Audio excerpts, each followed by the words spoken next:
Good evening po sa lahat. Saan mang dako kayo sa mundo naroroon, ay binabati ko po kayong lahat. At pag-usapan po natin ngayon, ito pong matagal na po nating sinusubaybayan na itong pag-appoint ng ating presumptive president na si Bongbong Marcos. Itong trending ngayon ay itong malakas ang balita ngayon na ito pong si Congressman Majority Leader Martin Romualdez ay talagang marami ang sumusuporta nito para po sa speakership sa House of Congress. So yan po yung ating pag-usapan ngayon.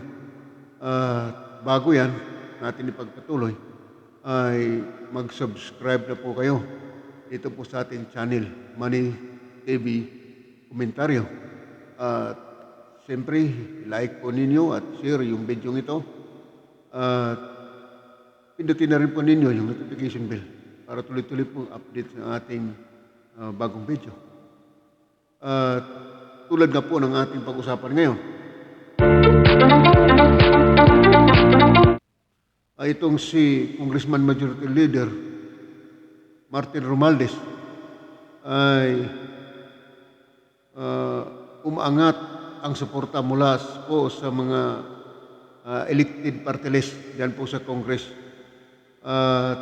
Hindi lamang po, kundi pati yung mga individual congressman na nahalal at umabot po sa nasa mga estimated 55 to 60 party list na sumusuporta nito, sapagkat ang party list po ang kailangan lamang sa Kongreso ay kailangan mayroong 60 seats ang kailangan o 2% ang kailangan para makapasok po dyan sa 50 na seats sa Kongreso. So yan po yung inaasahan na sumusuporta ngayon, at marami na po nagpaabot ng mga party list na susuporta kay Congressman Martin Romualdez. Ito pong si Congressman Martin Romualdez, mga kababayan, ay idyang buo po ito ni Bongbong Marcos, ang ating bagong halal na Pangulo. At yung kanya pong nanay, si dating First Lady Imelda Marcos, ay magkapatid po nung tatay ni Martin Romualdez. Ayan po. So dito ay ito pong unity na ito, yung samahan na ito, pagka ito ay ganap na ma-formalize yung Congress at Executive Department, ay maganda po ang samahan nito, sapagkat alam ninyo mga kababayan, ang lahat ng transactions na kinakailangan sa ating Pangulo ng bansa ay dadaan po yan sa Kongreso. Hindi lamang po House of Representatives, pati po yung Senado. Pagka sinabing Congress, ay House of Congress po yan at Senate. Yan po yung kombinasyon yan. So dito mga kababayan ay nakita natin na talagang maliwanag na ang samahang ito, na maraming batas dito na kapakipakinabang ng ating bayan, ating bansa, upang makapagbibigay ng pag-unlad sa ating bansang Pilipinas. So yan po, dito po sa susunod ngayon o papasok na administrasyon ni Marcos, ang Kongreso at Senado ay magtutulungan, at yan po ay inaasahang mabilisan ang ating pag-unlad at para sa mga batas na gagawin dyan sa Kongreso. So lahat ng transaksyon katulad ng budget sa pagkataon-taon ay kinakailangan magpasa tayo ng batas dyan sa Kongreso, at yan po ay hinihiling, depende po sa kailangan. ng proposal ng budget. Ayan po. At pangalawa, ito pong charter change na kung ang ating kasalukuyang batas ng Pilipinas ay i-shape doon sa federalism, ay kailangan din po ng approval ng Kongreso yan at Senado. So kung ganoon mga kababayan, ay nakita natin na maliwanag kung ang lahat ng mga congressman na ito at Senado na makikipagtulungan sa Executive Department na maipasa yung federalism ay mabilis po yan at hindi po natin kailangang maghirap para po ikampanya tungkol po yung sa federalism. Sapagkat yung nakaraang administrasyon ng Pangulong Duterte, hindi po na gawa ito sapagkat hindi natin alam dahil ang sabi ng Pangulong Duterte noon ay kailangan mo munang i-educate yung taong bayan tungkol po sa federalismo. Sabagay tama naman po. Kaya ito po ngayon ang pagkakataon na ang federalism ay magawa na natin sapagkat ito nga pong nausapan natin ng tandem na ito o yung samahan na ito ng Kongreso kung nagkaroon ng majority dyan sa Kongreso at alam ko po ay mayroon pong majority dyan na susuporta sa ating bagong administrasyon ni Pangulong Bongbong Marcos. Kaya nga po, pero hindi po nangahulugan ito na palibhasa ay majority ang sumusuporta dito po sa bagong Kongreso at Senado ay hindi po nangahulugan na hindi po papag-aralan ng mga senador ang mga usapin na pag-usapan dyan sa Kongreso at Senado. Ibig sabihin po na mayroon pong mga congressman dyan, senador, na neutral po sila. Kahit na po kaalyado ng ating Pangulong BBM, ay mayroon po din po silang maninindigan sa pagiging neutrality o sa kanilang boto sa mga isyu na pinapasa nila mga kababayan. So napakaganda po. Kaya inaasahan natin na itong bagong administrasyon ay mas mabilis at mas madaling mapaunlad itong ating bayan. Yung hindi lamang yung charter change, yung for federalism, kundi iba pang mga usapin dyan. Nabanggit ko po sa inyo kanina yung budget. Sapagkat taon-taon mayroon tayong naaprubahan ng budget dyan. Kongreso at lalo't higit sa iba pang mga usapin sa ating bayan na higit na bigyan ng priority ng ating Pangulong Marcos sapagkat sang-ayon sa kanya ay marami daw po talagang gagawin siya at sa kanyang pag-upo lalo na sa loob ng 100 days sa Malacanang, sa kanyang opisina. Ay ngayon pa lamang po hindi pa nakaupo ay inumpisahan ng banatan agad, lalo na itong si Hontiveros. At mayroon pang sumunod kay Hontiveros, ito si Joey Salcida, congressman ng Bicol, Albay, ay tumututol din sa mga appointment ngayon ng President-elect Bongbong Marcos.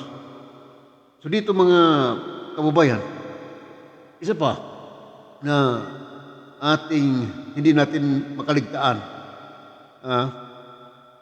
itong budget na kinakailangan taon-taon. Ay, nabanggit ko rin po kanina yan.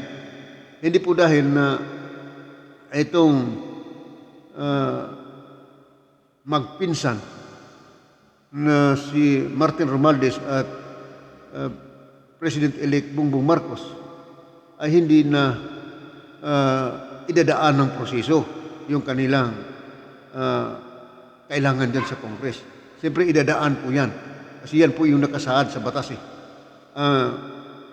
At lalo na doon sa mga senador at congressman na siyempre nabanggit natin kanina na kinakailangan po ay nagkaroon po ng neutrality yung iba dyan para maipasa yung nararapat na usapin dyan sa Kongreso. Noon, ay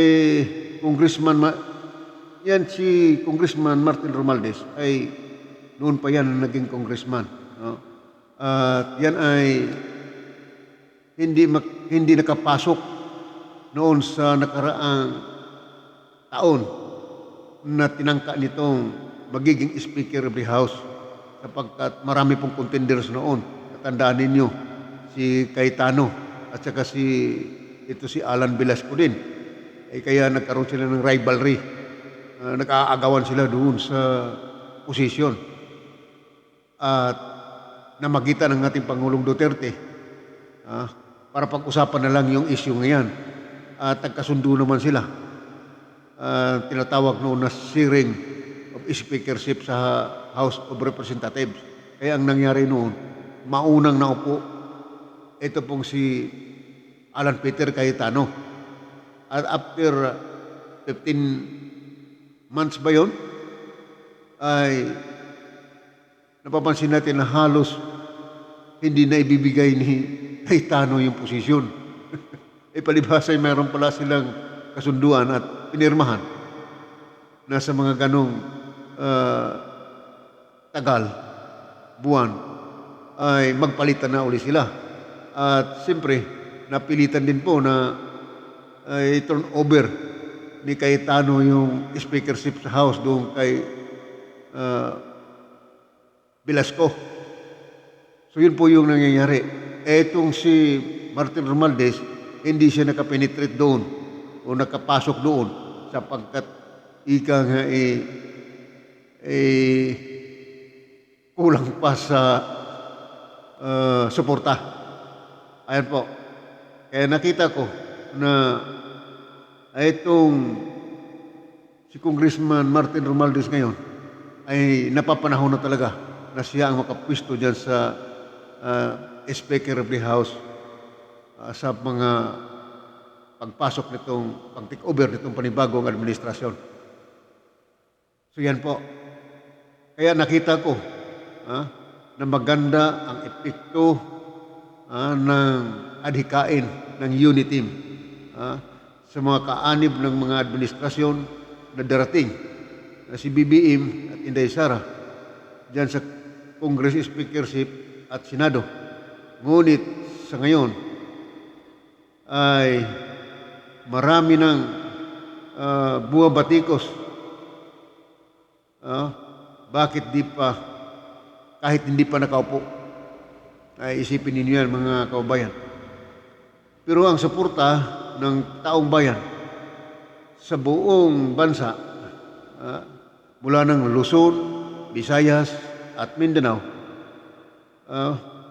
at mga kapatid nating Muslim dyan sa Mindanao, lalo ng mga political figures dyan, yung mga governors sa entire Philippines, mayroon pong 90 na mga governors na sumusuporta nito. Kaya ganun po kaganda. Nagbibigay lakas sa ating Pangulong Marcos, BBM, sa kanyang administrasyon para sa pagtutulungan at pagkakaisa para po sa ating bansa. Kaya napakaganda po mga kaubayan kung ating iisipin yung mga nakaraang panahon. Sa panahon ni Pangulong Duterte, itong panahon ni administrasyon ni Pangulong Duterte, ay maraming mga kinakailangan ang administrasyon ni Pangulong Duterte na dapat maipasa sa Kongreso at Senado. Ang nangyari, mayroong nakapasa sa Kongreso at doon sa Senado, nahaharang naman. Kasi ang dahilan po, yung mga senador doon lalo na kay Gordon at sino pa yung iba dyan, na humahadlang doon sa mga panukalang maganda na gagawin ng ating Pangulong Duterte. Wala na ibang ginawa dyan. Yung ibang mga senador, kundi tirahin yung administrasyon, awayin yung Pangulo. Yun po yung nangyari. Kaya ito ngayon, dyan sa Senado, kung ang Senado sang-ayon sa itong nanalong mga bagong senators natin, ay nakita kong majority yung ating mga senador na nanalo dyan. Si Risa Hontiveros lamang ang opposition dyan. Pero mayroong dalawang senador dyan na under conservation. Itong si Subiri at saka itong sino pa yung isa dyan? Medyo nakalimutan ko yung isa. Ay inaantabayan na natin kung ano ba talaga tunay na kulay ng mga senador na itong dalawang senador na itong kasama ni Subiri. Yan po, antabayan na natin yan kung anong talaga tunay na kulay nila. Pero ganun pa man, ay nagkakaroon ng majority. Kung ganun ang kalakaran dyan sa Senado, mga kababayan, ay tiyak na mas mapabilis ang pag-unlad ng ating bayan. Ito po yung pagkakataon ni Pangulong Bongbong Marcos na maiangat ng pabilisan ang ating bansang Pilipinas. So, yan lang naman muna mga kababayan. Salamat po sa inyong patuloy na suporta sa aking channel. At sana naman yung mga hindi pa nakapag-subscribe ay mag-subscribe na po kayo. Hanggang sa susunod po natin na video. God bless all.